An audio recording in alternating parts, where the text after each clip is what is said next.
Hello, everyone.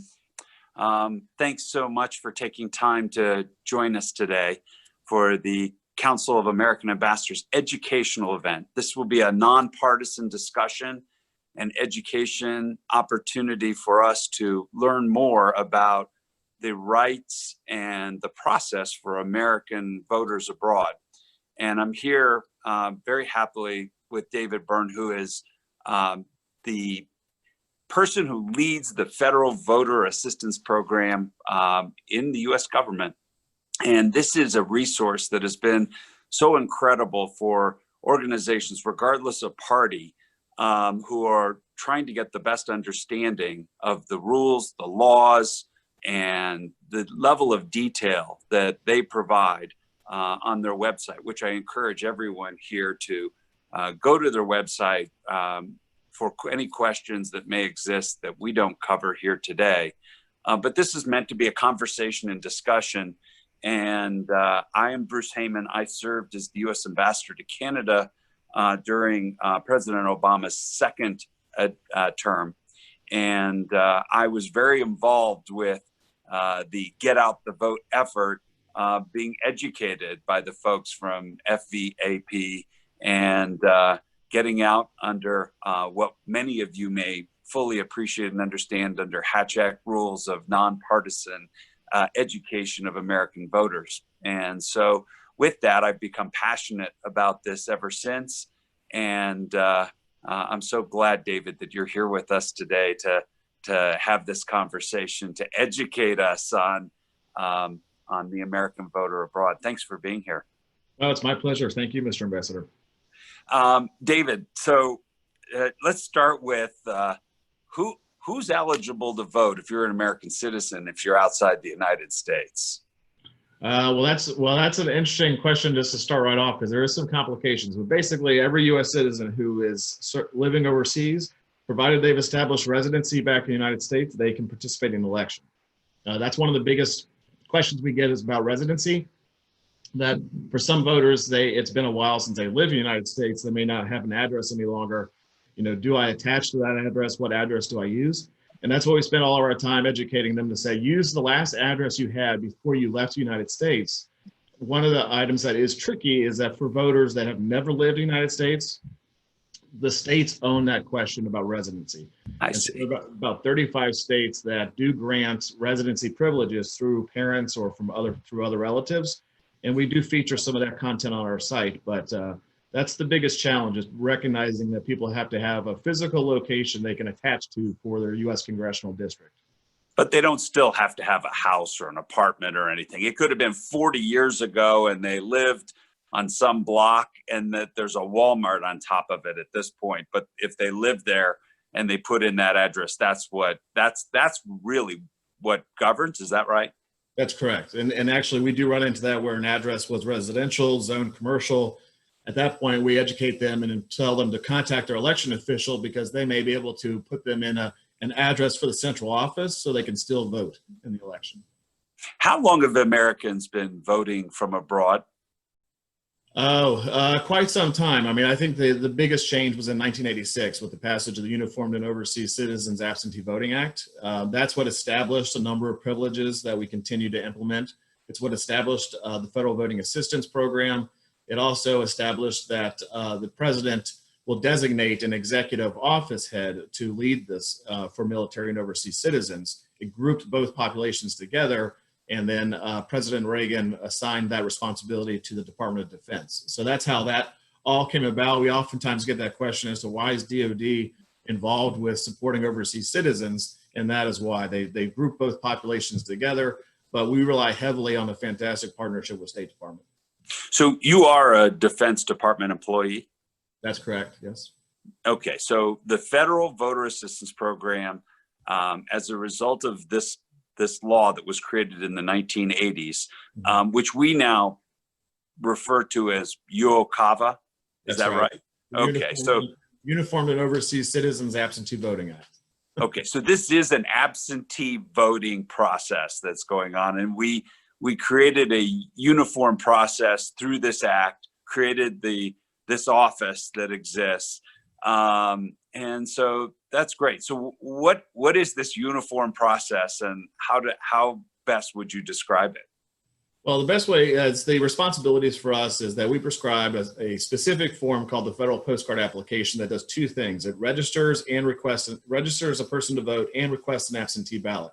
So we always talk about it's a buy one, get one. You get a twofer using the federal postcard application because It's not a postcard, right? It's not a postcard anymore. The physical copy is a foldable postcard, a self-contained mailer, but everything's now is electronic. And so even though we call it that, it is still just, you print it off as a letter size application. But okay.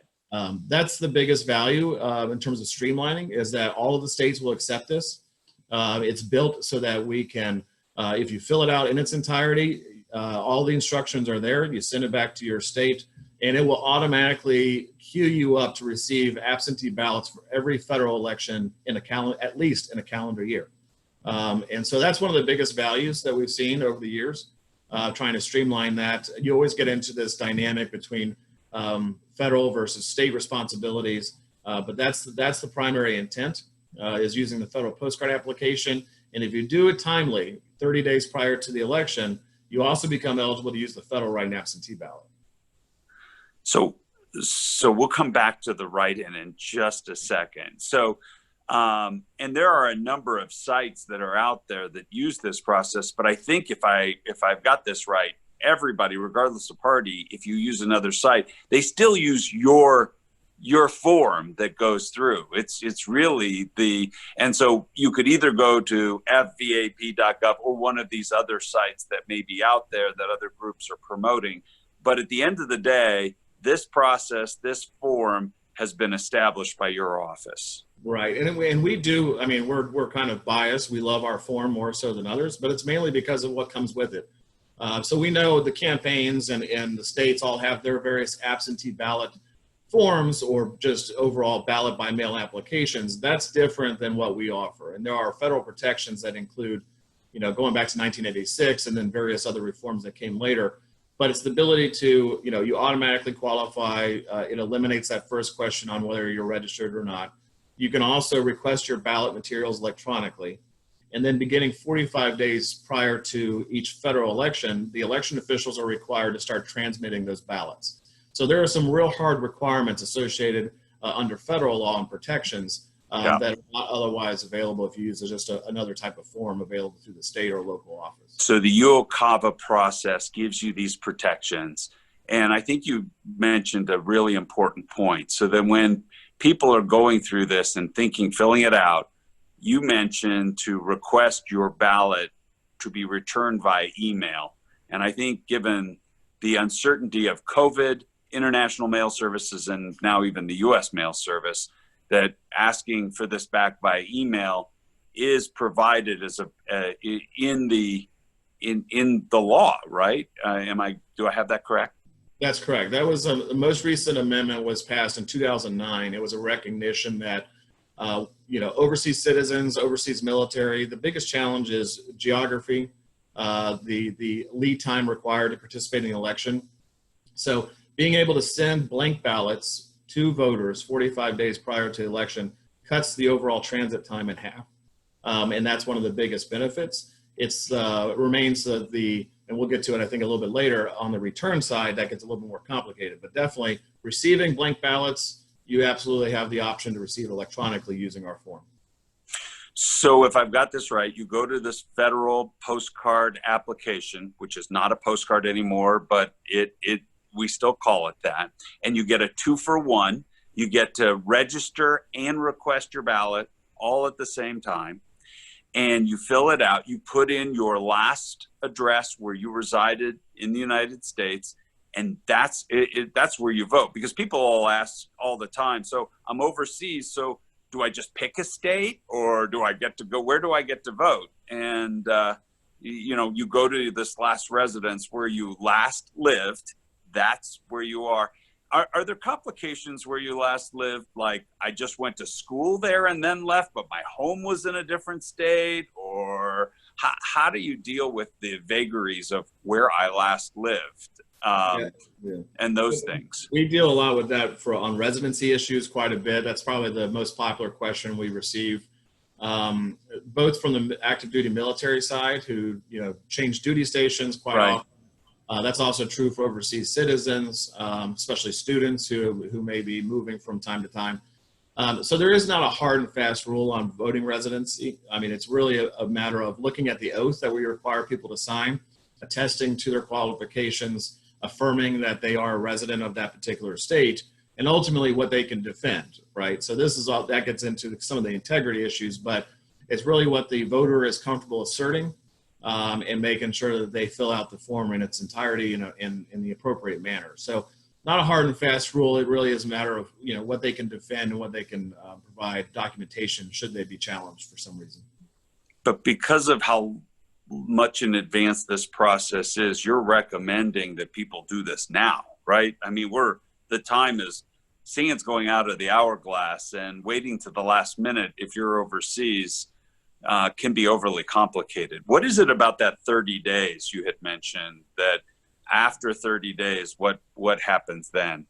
Yeah, so the challenge for us is to focus at a federal level how to streamline things. And so in order to do that, we maximize success. And maximizing success is to make sure that people hit that 30-day, kind of think of that traditional voter registration deadline.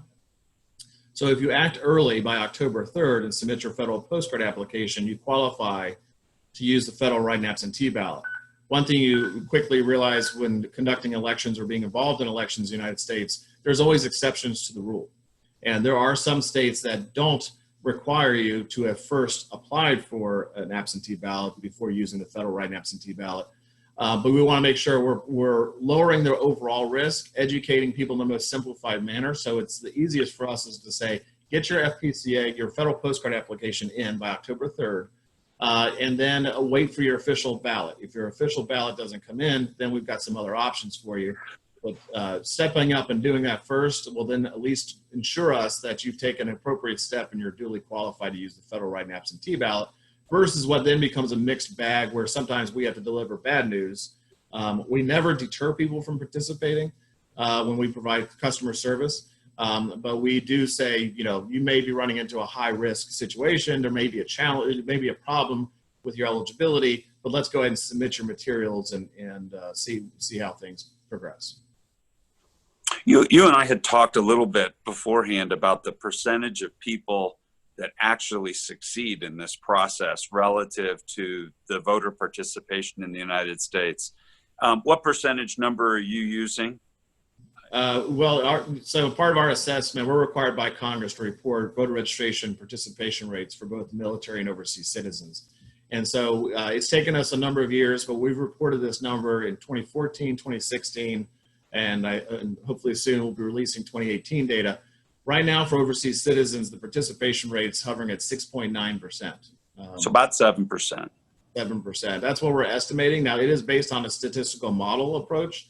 Right. So as we gain strength over the years with our research, we're hoping to refine that model. But we try to drill in to say, what can we do at a federal program level to affect change, but also recognize that we are not a get out the vote effort. It's all about raising awareness. What are the obstacles, either infrastructure or otherwise, that we might be able to assist with without, engaging in a direct, get out the vote effort, which is not really our purview. So David, 6.9%, 7% for those of us who watch these things, that's a really low number. And so you had taken a look at percentage between the U.S. participation domestically and internationally, and what may be the reasons for that gap. Could you just address that a little bit? Right. So in some of our research on our site, we talk about the obstacle gap versus the residual gap. The residual is the kind of the motivational factors that a campaign might be able to assist with and their level of interest in the election. The obstacle gap was much more about people's perceptions about lack of confidence in the international postal system for whatever country they're currently living in, the lack of infrastructure, things of that sort, their feelings of involvement due to their physical separation. And I think that's one of the challenges we face, is that when we report these numbers, they're based on known overseas voters. What we don't have a good read on, and it remains a challenge, is the unknown voters, right, and what is holding them back. So there's a lot of what we're trying to learn from a known population and then project it based on what we would expect to see when comparing it to the general population back here in the States. And the breakdown that you saw between the gap between U.S. outcomes and overseas outcomes, that differential over 7%, I think that you had broken down some of the gap of motivation versus the structural problems. Right. There was a overall 65-point voting gap between the domestic population and the overseas population. And then we attribute 30% of that gap of the 65. 30% is the obstacle gap that we might be able to impact. The remaining 34% is more about those individual motivation factors. Motivation. So if they can be motivated, that could change. That's one thing. And then the obstacle gap you work on directly through the FVAP program. Okay, so you filled out the postcard, you got it all going, you did it all appropriately, you were accepted by the local registrar, and your ballot is sent to you 45 days in advance of the election, no later than. They have that 45-day requirement. If you requested it by email, it shows up in your email box, hopefully September 19th or thereabouts. You better start looking in your spam folder and everywhere else, because it's probably there somewhere. And if it's not, then what do we do? Then what do we do? We filled it out. We did the whole thing. And David, I don't have my ballot in my email box. What do I do? I really want to vote. Oh, wait, before we get to that, I'm sorry. One other question. Returning the ballot.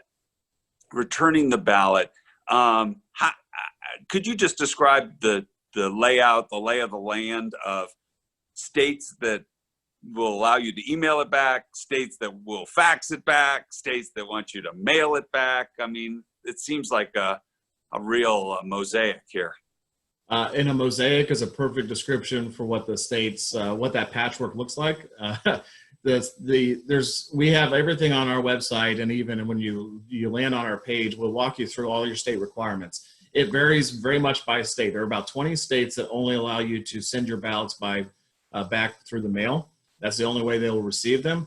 Other states may authorize mail or fax. They may have some exceptions or unique circumstances to authorize fax. So if active duty military members in a hostile fire area or imminent danger area serving our country, they might be able to use a fax, whereas others may not. And then others may authorize mail, email, or fax, right? And we use email interchangeably with online systems. So all of that is featured on our site. And so what we do is we make sure we package that up. So depending on your state of residence, you know how to take action. But you can imagine that since 2016, the issue of cybersecurity, things of that sort, we recognize that the states own their systems. They have to certify the elections, and they're the ones who have to be willing to accept certain levels of risk, right? So we work closely just to monitor and report the news. Raise awareness is our key metric, and how, making sure people know how to take action. So that's why we have really a mixed approach in the states. But so, actually, I'm sorry. Go ahead. Sorry. Well, I was going to get back to the FVAP, the federal right and absentee ballot. So wait 1 second. So when we looked at that, about half the states take email, thereabouts, approximately.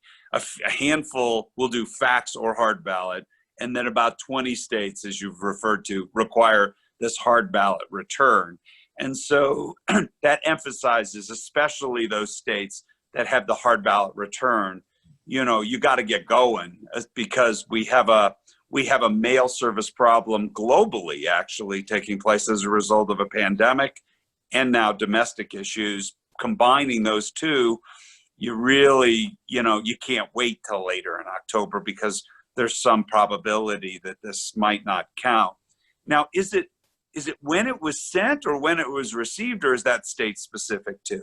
That also varies by state. Some states will have a postmark rule. I think most famously, and some of my background as a local election official before joining the department in 2010, Florida in 2000, it received quite a lot of scrutiny and attention, the 10-day period after Election Day for military and overseas ballots to come back in. So that varies by state. It's very important for voters to make sure they anticipate the lead time required to get that ballot back, either by physical receipt by the deadline or postmarked. And so we always are out there raising awareness through social media, all of our communication channels. October 13th is really the recommended time for all overseas citizens that we want to start encouraging ballots to be coming back. If they're not already on their way back, by October 13th, all overseas citizens should be sending them back. Yeah. Okay. So now back to the question that I prematurely jumped to. So I go into my email box, no ballot. It's not there. Really worried about this. And so now what do I do? Well, and that's where DOD and others, it's all about contingency planning. And so we have our backup ballot, the federal write-in absentee ballot. This traces its history all the way back to war ballots and during World War II and even prior to that. But it's the idea that you can leverage this. If you don't otherwise receive a ballot, you can write in your candidates. It basically looks just like the federal postcard application. It's a two-part form. It has the affidavit, very much like the application itself. You attest and affirm your eligibility and your status. And then it has a ballot component that goes inside its own ballot secrecy envelope. You can indicate your list of candidates or your party affiliation. And then the election official, what happens is that you take action, send it back based on what the state authorizes, allows you to do. And if it's timely received, the election official will process it. They will hold all the federal write-in absentee ballots because they're looking for that official state ballot to come back. They'd like to see it come back. And if it doesn't, then they can make sure that they count the federal write-in absentee ballot based on the voter's intent.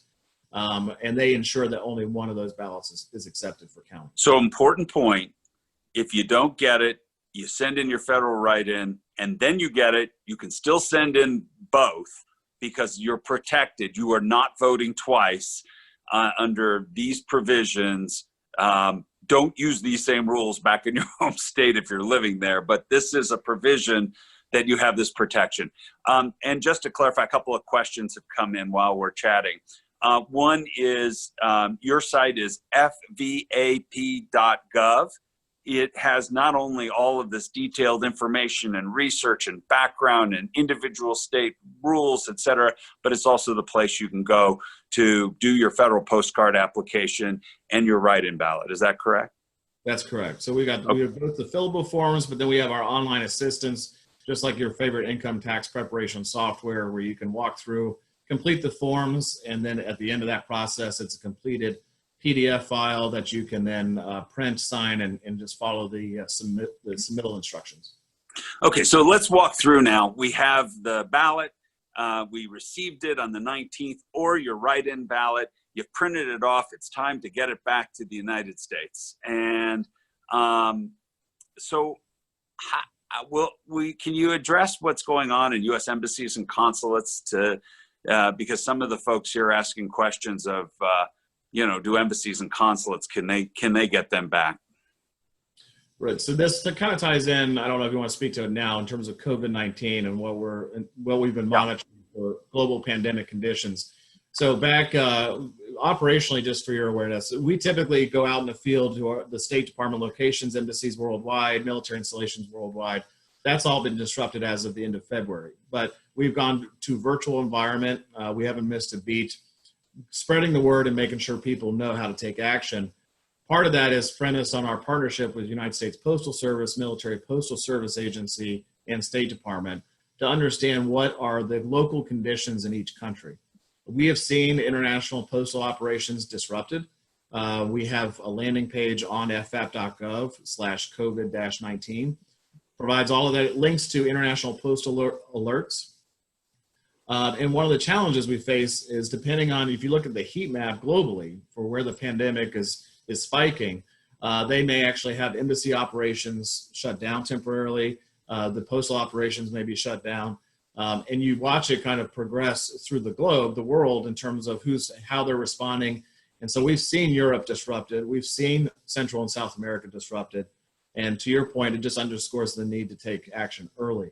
for our embassies, what's available to them, we know, and one thing that the pipeline that we really rely on is the diplomatic pouch.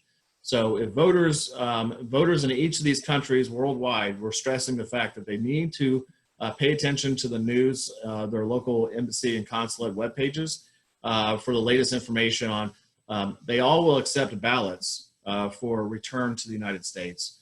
If you're using the diplomatic pouch, there's also a postage paid envelope template on our site. So rather than using international postal rates, you can actually drop it off at the embassy or consulate and they'll return it free of charge in the pouch. Those are all benefits that we'd like to see, but it is critical based on the embassy operations. And then some embassies we are hearing are allowing for in-country mailing to that embassy location. So if an overseas citizen is not in immediate proximity or they cannot traverse from one area of the city to the next, we've heard that as well. They need to verify with their embassy, but that may be an option to them. So we completely rely on our partners, and they've been wonderful stewards of this process for us and just being very responsive. But that's definitely one of the biggest challenges we're monitoring for this cycle. And it gets back to your point about the 20 states that only allow postal return. You can increasingly see that this is going to be even more important for these overseas citizens to monitor, how they're going to take action, be prepared, and take action early. Yeah, because domestically, I think there's some new recommendations that if you're mailing in your ballot, you should do it at least 2 weeks before the election. So now, if you're overseas and you need to get it back, there's all the more reason that you should, on September 19th, when you get that ballot, unless you really don't know who you're voting for and you need more time. But if you know who you're voting for, don't let it sit there in your email box or on your desk. Just, you got to get it going and you got to figure it out. And so your recommendation is, if you want to use the embassy or consulates, you need to go to their website and see what they're doing at each individual, because this could change from the time we're even having this conversation right now. Next week, the pandemic could be worse or better, and the situation could change. So you've got to look at this really on September 19th or thereabouts, then to figure out your game plan and getting it back. And you could use an international courier service, couldn't you? Couldn't you go to FedEx or something? It's expensive, but you could go there. That's always an option in lieu of, especially if you're not trusting the International Postal Service, not USPS, but the host country's postal service. Right. You can always use the contract carriers. It's just that with the pandemic, if airport operations are disrupted, chances are the commercial carriers are also going to be disrupted. So that's also gets just back to the complexity and the challenge that folks are facing. I would be remiss not to point out that our overseas military mail has continued to move throughout the pandemic. Yep. Because of the military supply chains, a little bit different, and obviously much more within the control of the Department of Defense. So, can American citizens use that? I mean, if they're near a base, or if they're, they don't have access to regular mail, the mail service isn't working, the consulates aren't taking it, and then there's a big military base down the street. Can they do that? They should contact the military installation and see if that is a level of service that they will offer at the front gate. For DoD-affiliated civilians, military, their family members, anyone who's on the installation and has access to that military post office, they could certainly leverage that to return it. So again, as much as we try to focus on the the standardized approach, you can imagine that health conditions, they're subject to installation commander discretion, right. Embassy conditions. And just another note I wanted to point out was that we've worked closely with State Department to ensure that as soon as they are opening back up in early phases, with skeleton staff, things of that sort, that they are ready to start accepting ballots for return via pouch. So they recognize the importance as well to make sure they're keeping that pipeline active. And how long does it take? I've seen at various, and you and I have talked a little bit about this on some embassies reporting extended period of time to get that pouch back. I mean, do we have any estimate about getting diplomatic pouches back to the U.S. and how should citizens abroad think about that? I don't want them to think they could show up like a few days before, and if the ballot has to be back on election day in some states, that they're going to get it there. Right. When people are looking at that, their scenarios, I would definitely encourage, if their state authorizes an alternative for returning their ballot, they should probably explore that. If they're locked in and they have to do it by postal, and that's just what they prefer to do, then we're still tracking October 13th as that overall window. Yeah. In the worst of the pandemic conditions, we know, excuse me, I know at least one embassy in particular was reporting 8 to 10 weeks. We've alerted them. Things have lifted quite a bit, and that was in Europe.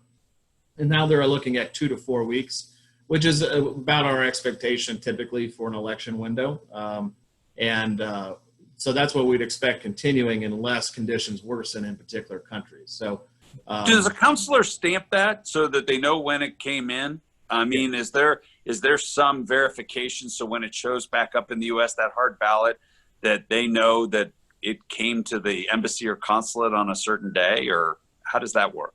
Yes, that's critically important. So anytime they stamp the acceptance of those materials and then they come back through Dulles Airport, the election official can identify when it was submitted for return, which is basically the equivalent of the postmark. So for those states that rely on the postmark rules, such as Florida, that's exactly the threshold they're looking for to make sure they can accept it and that it was not submitted after the deadline. Okay. What am I missing here? We've now talked through by the way, the federal write-in ballot. If you're worried about the pandemic, if you've already applied, you haven't received your ballot, you've gone through the application process, you haven't received your ballot yet on September 19th, and you're sitting here, you're anxious, you're watching the news about postal delivery, you're worried about a second wave going in the fall, and you know the mail is at least working now. Can I get that federal write-in ballot printed off and move it ahead? You can certainly, that's where we want to encourage everyone to focus on what is the standard rule, which is to request your ballot first. Right. You could certainly go ahead and request your ballot and then push in the federal write-in absentee ballot if you so chose. Most states, they will just specify the election in which you're choosing to participate and submit that ballot. Right. The reason I say that is because we still have some primary elections ongoing. That's true. And so it gets very confusing for the election officials as they start receiving ballots that are intended for the general election, and they are still supporting primary elections. Got it. They get mixed in because it could result. Like Massachusetts hasn't had its primary yet, and so you're sitting down, and if you send in your general now, it could be confusing to the election officials. Good point. So it does make me a little bit nervous to take action this early, but I understand that if that is a concern, it's always better to move early as opposed to hold. September 19th and even September 1 is a good, go ahead and submit the application, be on standby for September 19th. That's what I would definitely recommend because you do have Florida and other states still doing their state primaries for, U.S. House, U.S. Senate, and things of that sort. And this write-in ballot, how strict are people in terms of, signing the entire name of the candidate in detail? Can that get thrown out like some hanging Chad discussion that we all lived through that is the intent, if you use the Don or Joe, as opposed to full names? I mean, so how does that work? The federal write-in absentee ballot is premised on voter intent. It actually traces its origin for submariners who had no other option other than to submit a write-in absentee ballot before they departed. Oftentimes they would not have a listed candidate. So you can list the party affiliation. You can list enough so that someone, any layperson, could quickly and easily identify what your intent is. So nice. So it's voter intent is the process, and that's under who governs that? Federal law? Is that governed by? Right. Our federal write-in absentee ballot under federal law, they're required to treat it based on voter intent. And if you list, even at the top of the ballot, if you list your party, they will treat that almost essentially as a straight party ballot cast for all of those political party candidates. Wow. At least for federal office. And then in some states, they allow the federal write-in absentee ballot for state and local contests as well. But you should look at the website or contact the local official to see if that is in fact the case. And you've got it. We feature that on our site as well. Good. what else? What are we missing? Anything else? We've covered a lot here. This has been really great. Let me look and see if we have any additional questions too. Has the State Department sent out a worldwide cable giving American Citizen Services instructions on how to help U.S. citizens who want to vote? Should U.S. citizens call them if they're open for help? Yes. Well, I don't know about a worldwide cable. They are definitely leveraging their mascot messaging systems, their warden lists to get the word out and to continue to message out into the overseas citizen community. So I know that they are doing that. I can't speak to a worldwide cable aspect, but they definitely should contact the embassy and consulate, verify their website, because I think everyone has got somewhat of reduced staffing, and that's always a concern. But definitely check their website, know that you can do everything you need to do through our site, and then just verify through State Department what are they doing to accept ballots and to send them back. And that's really the key message for overseas citizens. What if all else fails and you're sitting here in a location, the mail service has no international mail service, the embassy and consulates are shut down because of a pandemic, and you're in a state that says, you have your email, it came, you printed it off, you're holding it, you filled it all out, and you're just sitting there going, now what do I do? What is there some kind of Hail Mary, like just do this, not sure if it'll count for sure, but give it a go? Or what do you do? I mean, I can easily see that happening if we have anything that looks like the circumstances that we just went through coming in this fall. Yeah, I mean, I guess you kind of lost me a little bit in this scenario, but I think what keeps me up at night is the notion that if there's a second wave and you're from one of those 20 states that only allow postal return, what are your options? There is no Hail Mary coming. The states own, the methods by which they will accept voted ballots as part of their overall, responsibilities to certify the election. We can do little and actually nothing to affect that process, at least not within the executive branch. So anybody who's on this call who knows a governor of one of those 20 states listed on the federal voter assistance program that is requiring hard ballots, somebody should get a hold of those governors or to the secretaries of state, or figure out if there's a path that if we wake up in September, October, and American citizens, regardless of party or regardless of your red or blue state, can't get that ballot back, it would be good to have a plan B for your state and to figure out how to get that. 30 of our states will allow you to do some type of electronic delivery, and some states will even say fax, but send the hard copy in following it up. And so, that's an appeal to anyone here on this phone who knows anybody in those states. By the way, they're red. This is not a red or blue issue. There is an equal number, I think, as I looked at it, states that are deemed to be Republican or Democrat, et cetera. This is a federal issue among those states. And we have seen states such as Missouri, I think, made an adjustment for their primary election. We continue to monitor those things as we get closer to the general election, and we'll be updating our content on our website if there are any changes to what's authorized. We work closely with some of our partners, the Council of State Governments. We work closely with the state election directors and secretaries of state. So they've been alerted to this situation, and I know they want to make sure their colleagues were alerted to it. They understand that we are very limited at the Department of Defense as to what we can do. So we're all about education, awareness, and but that is what keeps me up at night in terms of, are we going to have the second wave? Where will it be occurring, and what will be the level of disruption? So at the end of the day, you can't figure that out. We can't figure that out. So get your ballot in ASAP. Absolutely. David, anything else? Any other questions from anyone? No other questions, open questions? Anything, any summary remarks that you'd like to bring in? Anything we might have covered that we didn't cover? I think I think this is great, and I just really thank you for your service and all of your colleagues. I would just we're all about raising awareness. So the more we can get the word out about our mission, our website, we've got various outreach materials. So to the extent I know everyone's very involved with various groups, associations, legacy contacts in various countries. To continue to help get that word out, leverage our materials free of charge on our website. That's what they're there for.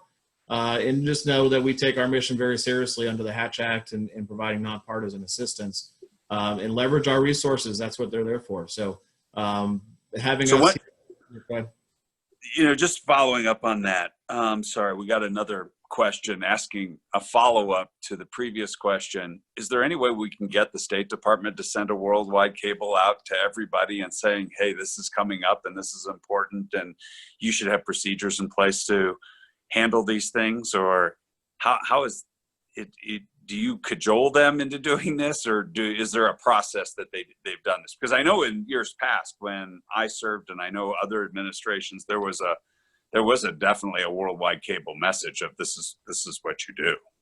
Yeah, I think so. When I hear that, I know that they have sent out a cable to all posts, Okay. alerting them about, and just like when I was describing earlier about phase 0, phase 1, or phase 2, depending on how they're recovering in the pandemic and staffing levels. In the earliest phases, I've seen the guidance is to make sure that they are accepting ballots for insertion into the diplomatic pouch. So the posts are on alert.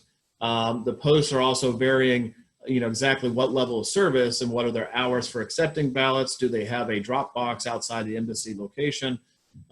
That's why we continue to push to say, verify with your embassy webpage under voting assistance or consular affairs services, and then you'll be able to find the information you need. But yeah, maybe I misunderstood. The worldwide cable has gone out. I know the post is working it.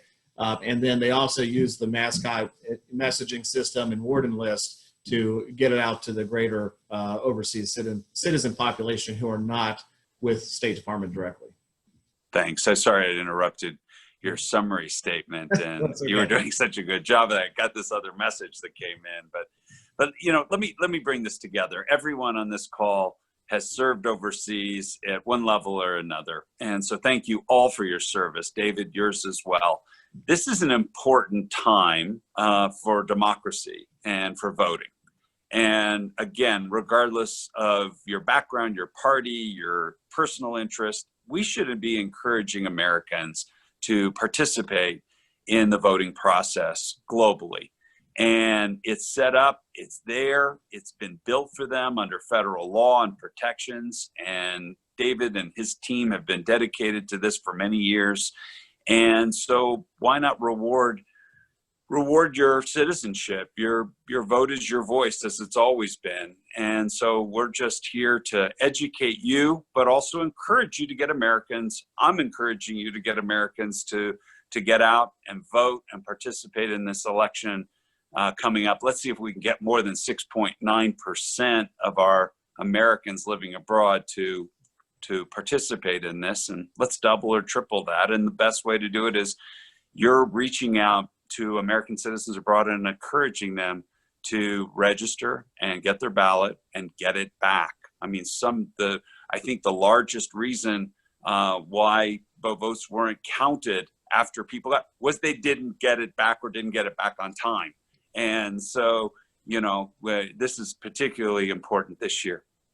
So thank you all for all of your time today. David, thanks for this. And thanks to the Council of American Ambassadors for hosting this conversation today. And we look forward to many more conversations with the Council. And David, I'm sure you and I will be talking over the months ahead, continuing to get educated on the voting process. But thanks again, everyone, for participating today.